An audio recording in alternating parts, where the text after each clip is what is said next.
saya Kasilia Devona. Perkenalkan, nama saya Fatimah. Saya Kumara Madana. Berdirinya saya di sini, saya akan menjelaskan sedikit tentang materi kita, yaitu pembelajaran.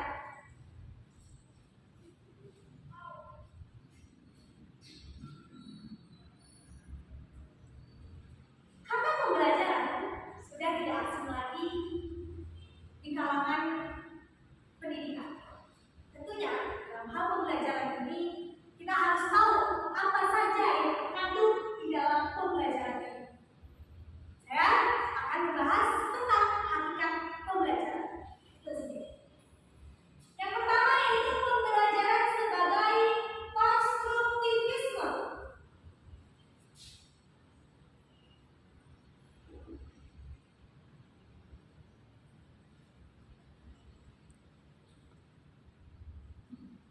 Pembelajaran sebagai konstruktivisme ini kita pernah belajar pada mata kuliah sebelumnya, yaitu pada mata kuliah filsafat pendidikan. Di dalamnya, salah satunya ada filsafat pendidikan konstruktivisme. Nah, apa sih sebenarnya konstruktivisme ini? Konstruktivisme di mana menekankan untuk siswa lebih aktif dalam pembelajaran itu sendiri. Di mana kita sebagai seorang guru nantinya hanya sebagai fasilitator dalam pendidikan itu. Nah, pembelajaran sebagai konstruktivisme ini bottom up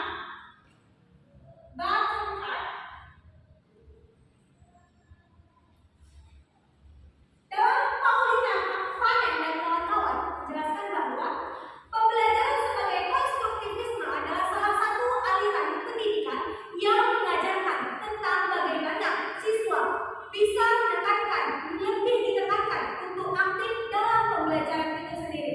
Di mana filsafat pendidikan konstruktivisme ini sekarang menjadi landasan tubuh dalam pembelajaran, dalam strategi pembelajaran. Pasti ada yang namanya konstruktivisme karena akan ada perubahan di dalamnya. Di mana perubahan itu menjadi dulu kita sering melihat dulu misalnya dalam pembelajaran hanya memberikan sebuah buku, kemudian buku itu dirangkum. Nah, untuk sekarang itu nggak dipakai lagi. Inilah dia adanya pembelajaran konstruktivisme, di mana menekankan untuk siswa itu belajar secara mandiri dan lebih ditekankan aktif di kelas. Nah, itu ada student-centered learning. Nah, apa itu student-centered learning? Student-centered learning. Di mana di dalamnya siswa sebagai inti, siswa sebagai patokan dalam pembelajaran. Nah, dalam partisipasi antara pendidik dan peserta didik, tidak harus guru yang memberi secara belak-belakan. Seorang siswa harus ditekankan aktif dalam pembelajaran. Yang kedua, kita lihat yang kedua, agar lebih paham lagi tentang hakikat pembelajaran ini, yaitu pembelajaran sebagai faktor strategis. Kenapa dikatakan sebagai faktor strategis? Di mana akan menciptakan manusia dengan sumber daya manusia yang berkualitas. Semakin baik strategi pembelajaran itu, maka semakin baik pula hasil yang akan diberikan untuk peserta didik. Itulah gunanya tadi. Dalam pembelajaran ini harus ada partisipasi antara pendidik dan peserta didik, sehingga di dalamnya tidak hanya menonton pembelajaran itu, adanya kesinambungan, adanya partisipasi. Itulah antara peserta didik dan pendidik. Yang ketiga, yaitu pembelajaran sebagai proses internal. Kita ketahui proses internal artinya di dalam.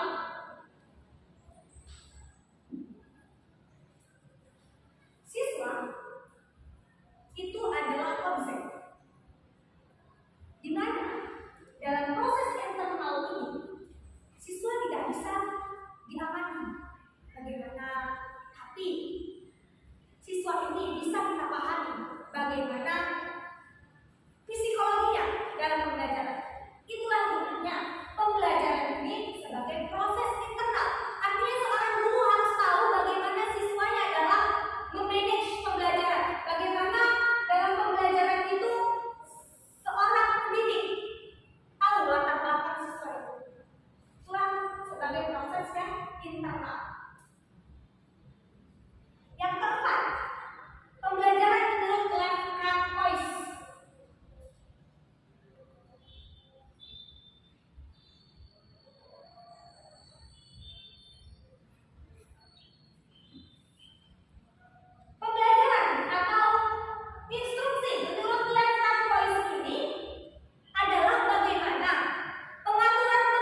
guru. Itulah adanya keaktifan siswa sehingga pembelajaran itu gak bosan pastinya. Kemudian pembelajaran, peran pembelajaran kali ini tentang peran guru dalam pembelajaran. Nah, bagaimana peran guru dalam pembelajaran? Peran guru dalam pembelajaran yaitu fasilitator tadinya. Peran guru ini adalah partisipasi tadinya. Semakin baik guru memberikan pembelajaran, maka semakin baik pula sumber daya manusia yang dihasilkan. Kita insya Allah sebagai calon seorang guru nantinya, kita harus buat bagaimana prinsip pembelajaran yang baik, bagaimana metode pembelajaran yang baik, bagaimana strategi pembelajaran yang baik. Maka akan menghasilkan pembelajaran yang baik pula. Peran guru dalam pembelajaran harus bisa efektif mungkin, sehingga dalam pembelajaran akan menghasilkan, akan sumberdayakan, akan menciptakan manusia-manusia yang unggul dalam ranah pendidikan tentunya. Nah, sekian mengenai materi hakikat pembelajaran kali ini. Selanjutnya akan dilanjutkan oleh rekan saya. Sekian, terima kasih. Perkenalkan, nama saya Siva Munisa. Sini saya akan melanjutkan materi tentang prinsip-prinsip pembelajaran. Sebelum kita mengetahui prinsip-prinsip pembelajaran itu apa, ada baiknya kita mengetahui terlebih dahulu langkah-langkah pembelajaran. Apa sih langkah-langkah pembelajaran itu? Menurut Piaget,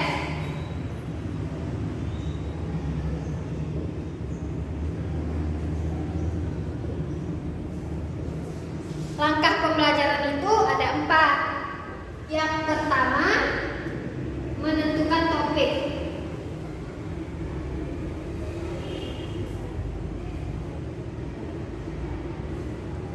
Menentukan topik di sini adalah maksudnya sebelum kita memulai pembelajaran, ada baiknya kita menentukan topik apa yang ingin kita pelajari. Yang kedua itu ada memilih atau mengembangkan topik yang telah ditentukan.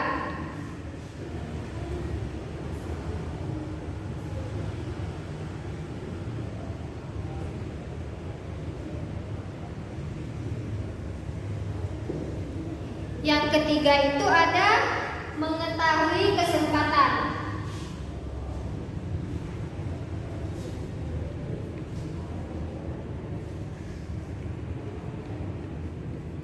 Maksudnya di sini mengetahui kesempatan adalah mengetahui kesempatan bagi siswa untuk berada dalam sesi tanya jawab untuk menunjang suatu permasalahan. Dan yang keempat itu ada menilai atau merevisi. Menilai atau merevisi kembali pembelajaran yang akan diajari atau pertanyaan-pertanyaan yang telah ada. Di sini kita langsung masuk ke prinsip-prinsip pembelajaran. Prinsip-prinsip pembelajaran yang pertama itu ada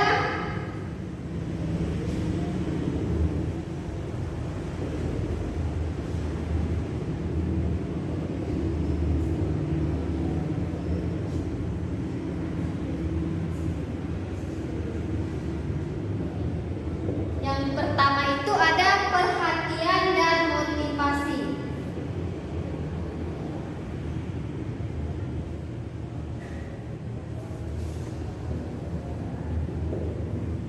Apa sih perhatian itu? Apa sih motivasi itu? Perhatian dalam proses pembelajaran, perhatian itu sangat penting. Kenapa demikian? Karena ketika siswa memiliki perhatian yang penuh terhadap pembelajaran yang sedang berlangsung, maka dia akan lebih mudah atau lebih gampang untuk mengerjakan persoalan-persoalan yang ada dalam pembelajaran tersebut.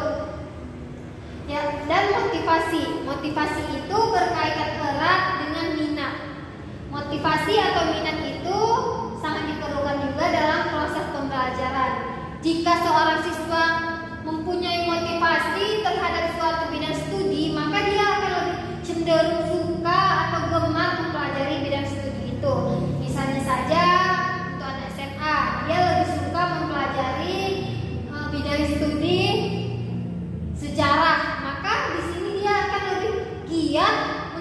mempelajari bidang studi itu daripada bidang studi lainnya. Adapun hal-hal yang dapat dilakukan oleh guru untuk meningkatkan perhatian dan motivasi para siswanya, yang pertama itu guru bisa dengan menampilkan berupa video-video pendek yang dapat menginspirasi atau yang kata-kata motivasi yang dapat membangkitkan semangat para siswanya. Yang kedua itu ada keaktifan.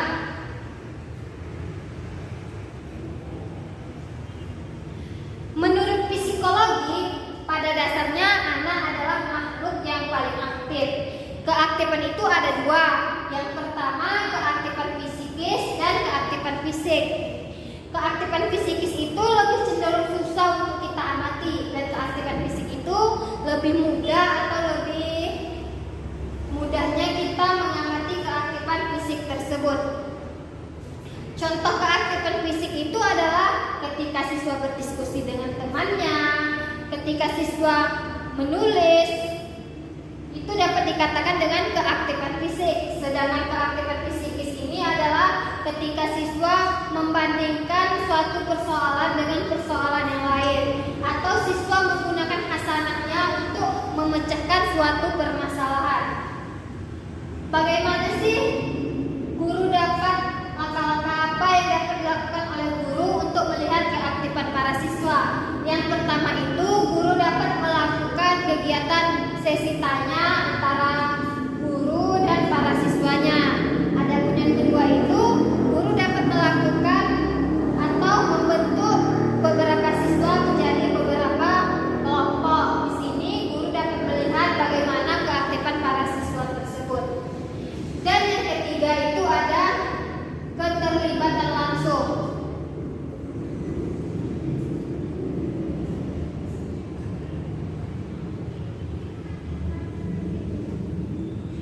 Menurut Edgar Dale, belajar yang baik adalah belajar dari pengalaman. Di sini keterlibatan langsung atau pengalaman itu dapat kita lihat dari berbagai pembelajaran. Contohnya dalam kegiatan belajar itu bagaimana siswa itu berlibat langsung dalam proses tersebut. Contohnya dalam pembelajaran membuat suatu karya atau membuat suatu contoh pembelajaran. Di sini para siswa dan guru dapat membuat contoh, membuat awan dalam gelas. Di sini guru dapat melihat siapa siswa yang aktif dalam proses pembelajaran tersebut dan siapa siswa yang terlibat langsung dalam proses tersebut. Di sini guru bisa menyuruh para siswanya menyediakan berbagai bahan dan alat. Di sini kita lihat bahwa siswanya sudah berketerlibatan langsung. Adapun langkah yang dapat dilakukan oleh guru untuk melihat keterlibatan langsung para siswa itu adalah dengan yang pertama itu bisa saja guru menyuruh para siswanya melakukan observasi mengenai suatu kegiatan yang ada di kehidupan mereka sehari-hari. Di sini siswa berlibat langsung dengan para lingkungan di sekitar rumah mereka.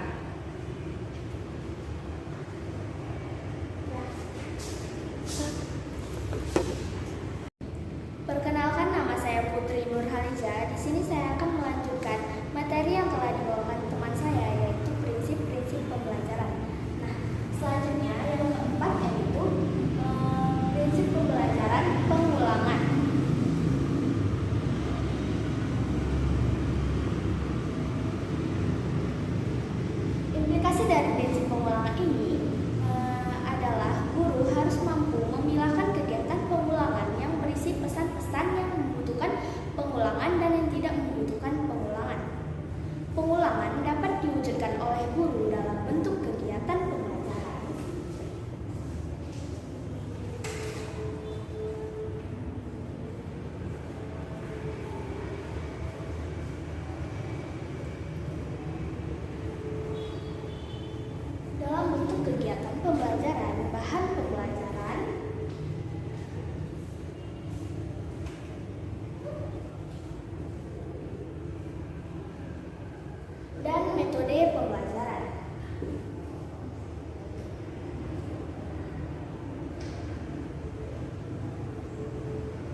Implikasi dari prinsip tantangan dapat diwujudkan oleh guru.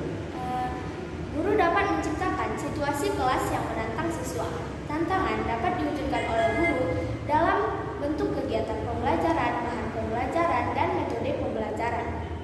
Nah, implikasi dari prinsip tantangan ini menuntut guru untuk menciptakan situasi kelas yang menantang siswa.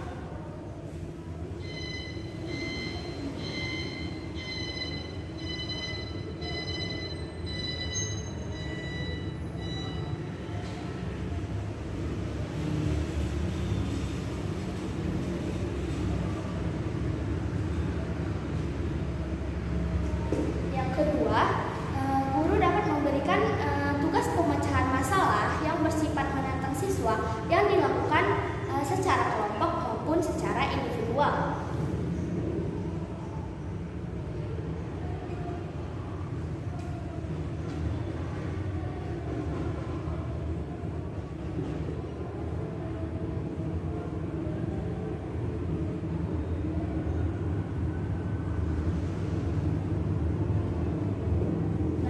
Prinsip pembelajaran yang kelima yaitu balikan dan penguatan.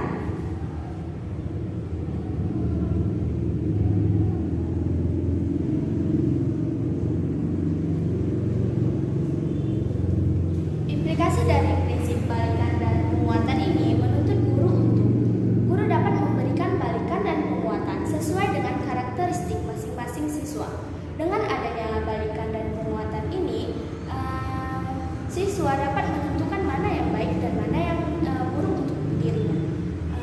Balikan dan penguatan ini, misalnya dalam pembelajaran, siswa berpikir mana yang baik dan mana yang buruk untuknya. Yang baik akan dilakukan secara terus-menerus dan yang jelek akan ditinggali oleh siswa tersebut. Nah, dari implikasi balikan dan penguatan ini menuntut guru untuk memberikan respon positif dan mendiskusikan soal-soal latihan.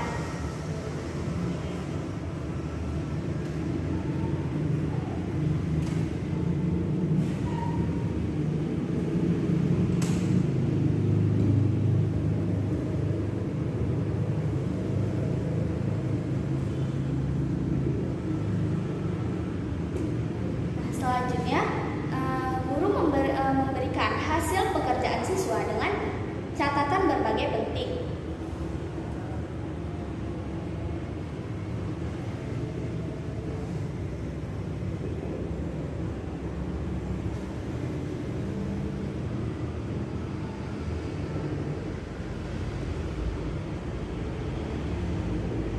Yang ketiga, guru memberikan hadiah sesuai dengan siswa yang menunjukkan prestasi.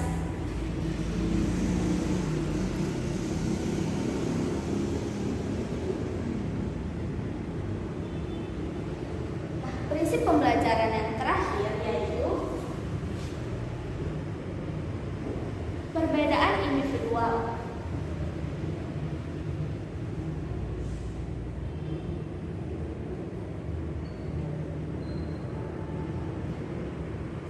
Siswa memiliki ciri khas yang membedakan satu siswa dengan siswa lainnya.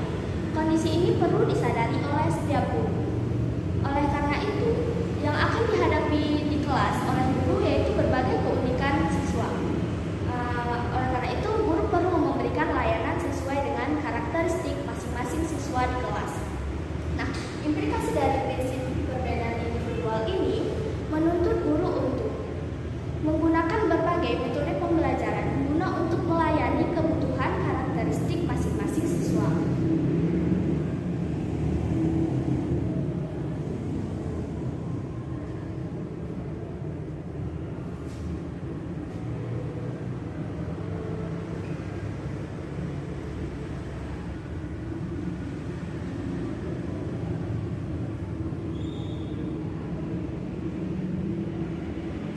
Yang kedua, memanfaatkan berbagai media dalam menyajikan pembelajaran.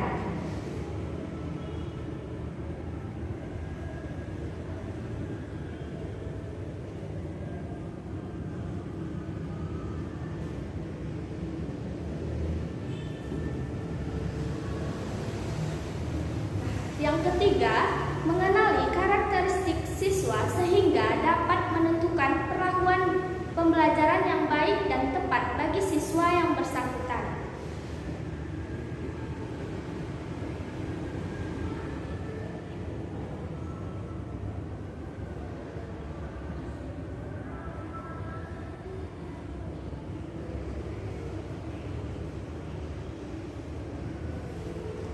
Sekian dan terima kasih.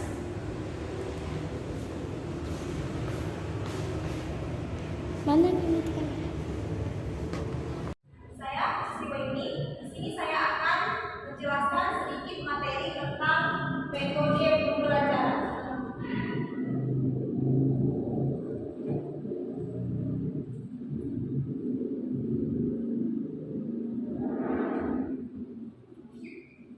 Nah, menentukan cara pembelajaran yang baik bukanlah hal yang mudah. Metode dan teknik merupakan alat untuk mencapai tujuan dari pembelajaran.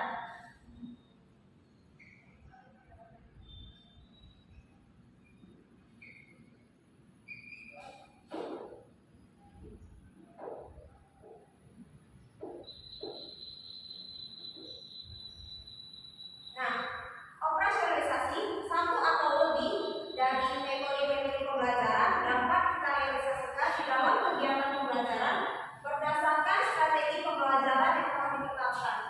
Nah, ada pun beberapa metode-metode pembelajaran yang dapat kita gunakan di dalam kegiatan pembelajaran. Nah, yang pertama yaitu ada metode ceramah.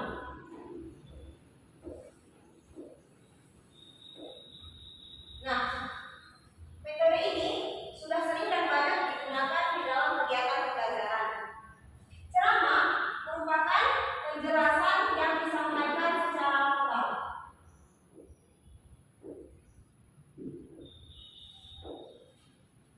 Nah, penyampaian informasi melalui metode ceramah ini diperlukan beberapa keterampilan untuk menjangkau tujuan dari pembelajaran. Nah, adapun beberapa keterampilannya. Yang pertama yaitu kejelasan.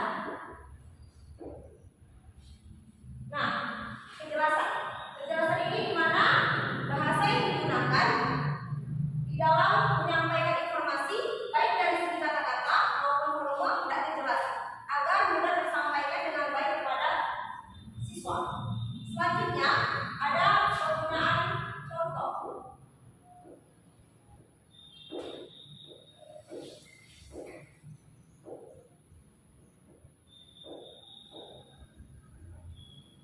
Nah, pemahaman siswa tentang suatu hal dapat kita kaitkan dengan menggunakan contoh dalam kehidupan sehari-hari agar siswa dengan lebih mudah memahami dan mengetahui materi yang sedang dibahas.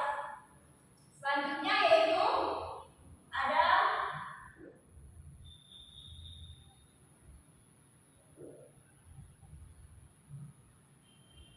penekanan. Nah, di bagian penekanan ini, selama menjelaskan, hendaknya kita mampu memusatkan kepada siswa terkait hal-hal yang penting dan mengurangi informasi-informasi yang tidak penting. Nah, yang terakhir yaitu ada pemberian umpan balik.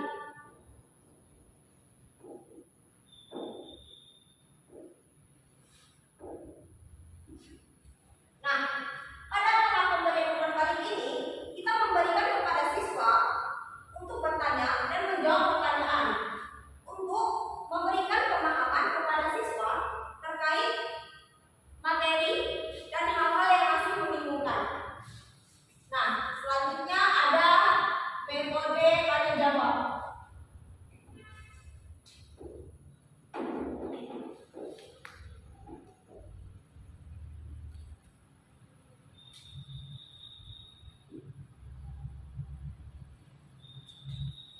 Nah, metode tanya jawab ini merupakan metode pembelajaran dengan mengajukan pertanyaan kepada siswa yang nantinya pertanyaan tersebut dapat menjadi perangsang baik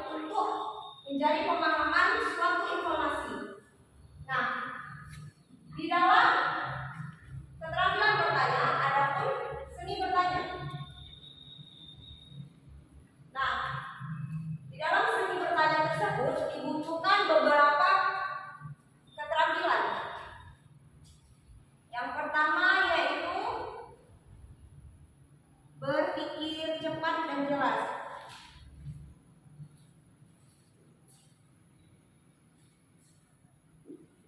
Nah, selanjutnya yaitu pengertian yang panjang tentang nilai relatif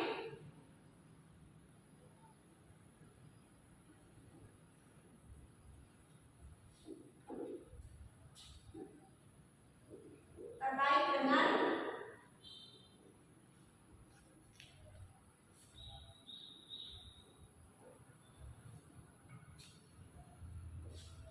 pertanyaan dan tanggapan siswa.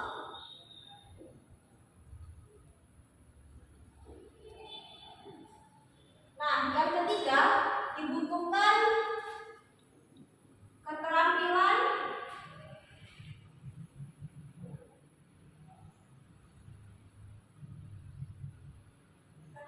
membuat kalimat bertanya.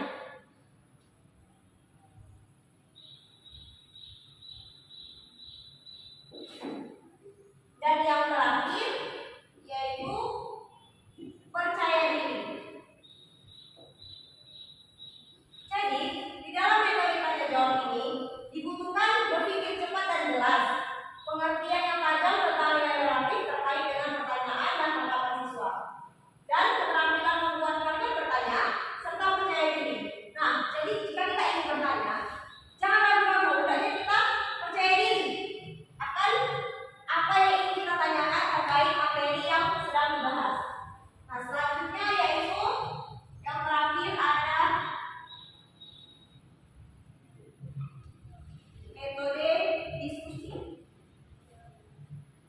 Nah, metode diskusi ini merupakan metode pembelajaran yang bersifat interaktif, di mana ketika ada seorang siswa yang sedang menyampaikan informasi di depan, maka siswa yang lain mendengarkannya. Nah, adapun manfaat dari metode diskusi ini sendiri, yang pertama yaitu penguasaan materi. Yang kedua yaitu pembentukan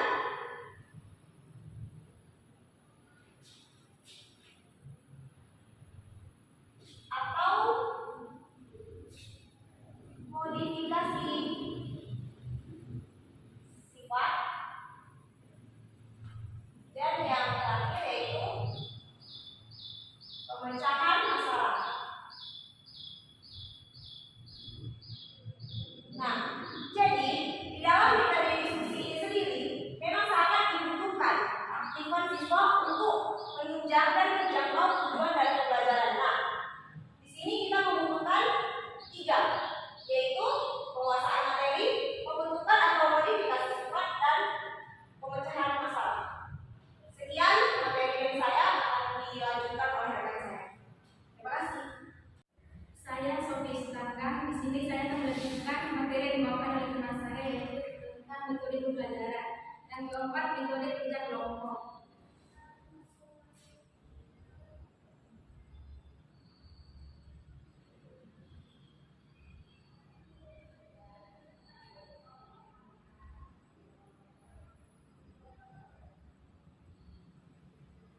Metode kerja kelompok merupakan pemecahan masalah dan penyelesaian tugas dengan melalui kerja kelompok. Dalam metode kerja kelompok ada langkah-langkahnya, yaitu yang pertama,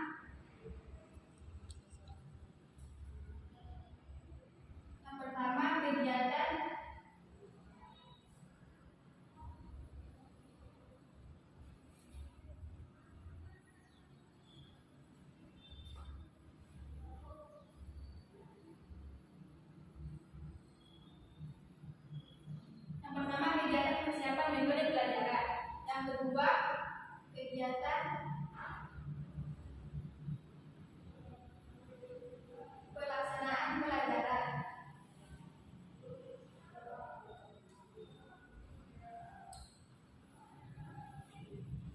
Yang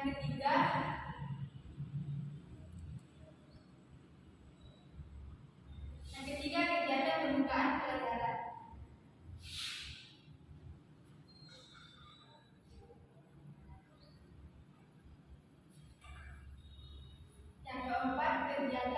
inti pelajaran.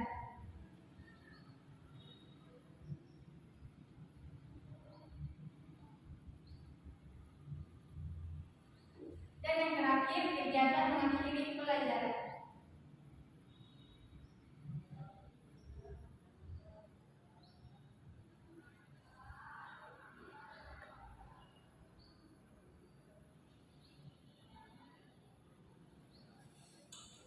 Selain dari langkah-langkahnya, metode kerja kelompok memiliki tujuan, yaitu dalam pembagian kelompok dapat mendorong tiap anggotanya untuk mengerjakan tugasnya dengan lebih baik lagi. Kemudian selanjutnya yang kelima, metode simulasi.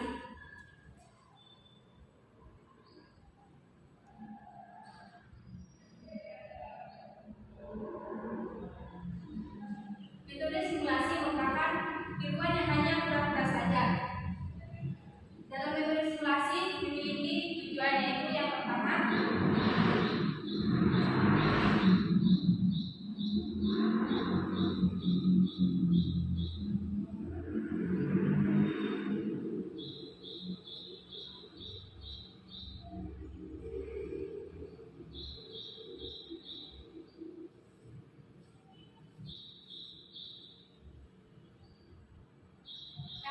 yaitu melatih keterampilan yang bersifat praktis bagi kehidupan sehari-hari. Kemudian yang kedua, mengembangkan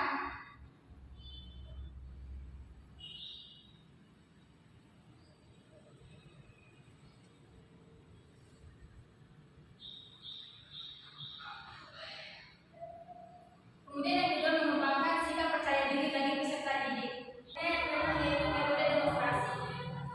Metode demonstrasi digunakan untuk melihatkan cara kerja dan proses terjadinya sesuatu. Dalam metode demonstrasi memiliki karakteristik, yaitu yang pertama,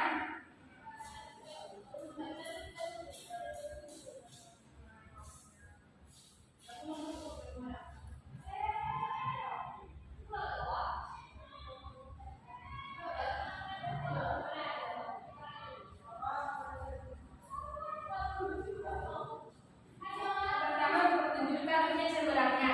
Yang kedua, ada alat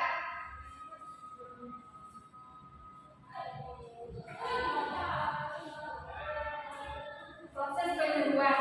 Dan yang ketiga, ada alat bantu.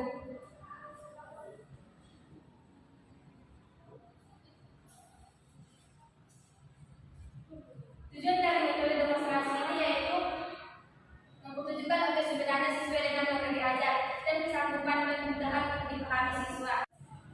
Kemudian selanjutnya yang terakhir yaitu metode tugas.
posisi guru siswa dalam pengelolaan pesan.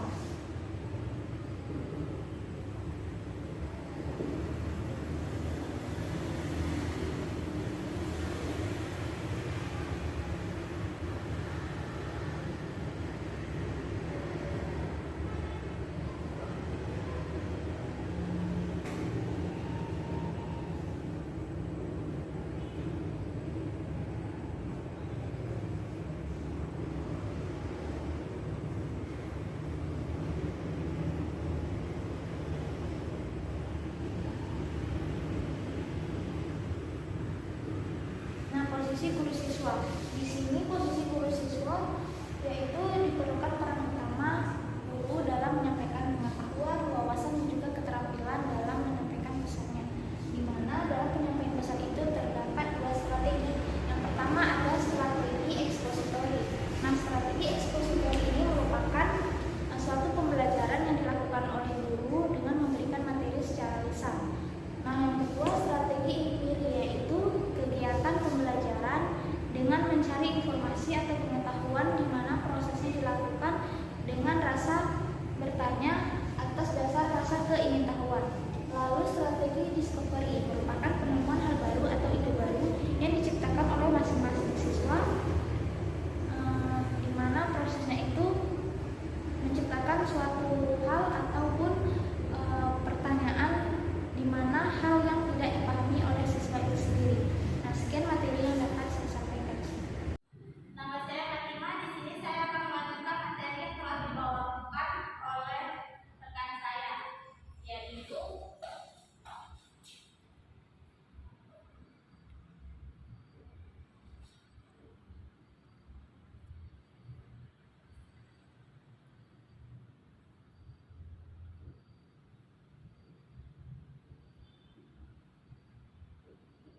tinjauan pendekatan pembelajaran yang ketiga adalah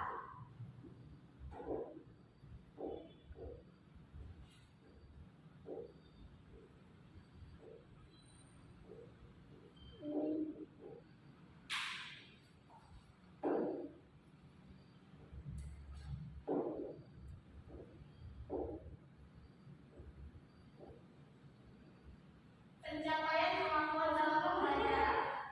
Dalam pencapaian kemampuan dalam pembelajaran ini terdapat 3 kemampuan yang harus dikuasai oleh siswa. 3 kemampuan tersebut, yang pertama adalah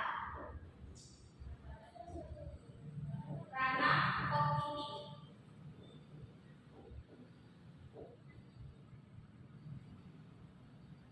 Ranah kognitif ini berhubungan dengan kemampuan berpikir yang harus dimiliki oleh siswa.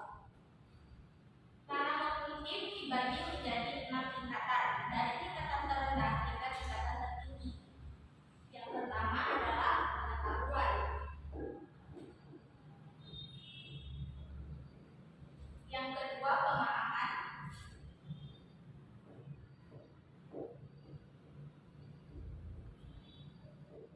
Yang ketiga adalah aplikasi.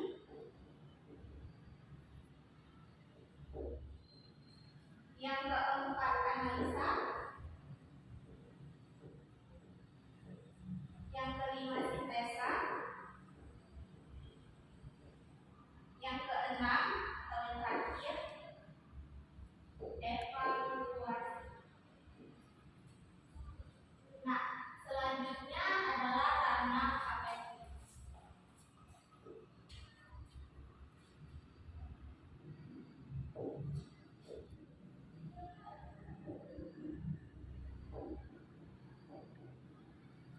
Ranah afektif ini berhubungan dengan minat, sikap, dan nilai yang dimiliki oleh siswa. Dibagi menjadi 5 tingkatan, dari tingkatan terendah hingga tingkatan tertinggi. Yang pertama adalah penerimaan. Yang kedua pemberian respon.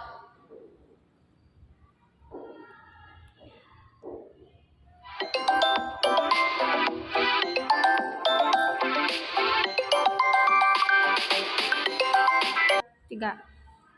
Yang ketiga adalah penilaian. Yang keempat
pertama,